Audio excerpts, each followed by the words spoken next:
Assalamualaikum warahmatullahi wabarakatuh. Alhamdulillahirrahmanirrahim. Hari ini kami dari Satlantas Polrestabes Palembang diterima bapak-bapak, ibu-ibu di Pul Damri, Pak ya. Ini kantor Damri wilayah Sumatera Selatan. Alhamdulillah, syukur edo Pak ya. Ayo bahasa Palembang Pak ya. Nah, terima kasih Pak ya.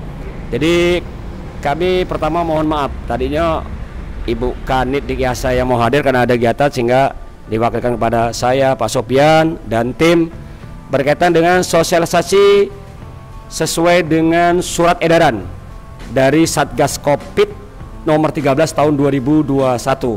Bapak-bapak mungkin sudah ada tembusannya, sudah dibaca berkaitan dengan larangan mudik lebaran.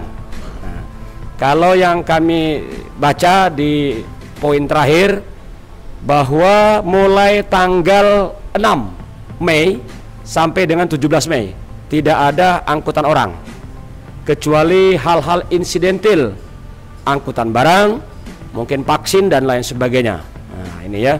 Dan ada aturan-aturan di situ di Satgas Covid yang harus ada surat izin, tanda tangan basah dan lain sebagainya, ditantangani oleh pejabat selevel eselon 2. Nah, itu mekanisme insidentil yang tidak bisa ditinggalkan. Misal mungkin ada orang tuanya meninggal Pak ya, mungkin ada apa yang di luar dugaan kita semua, itu akan insidentil.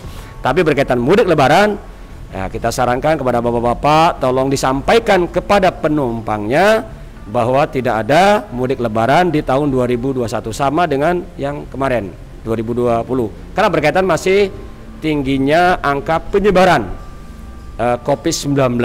Nah ini, jadi itu saja.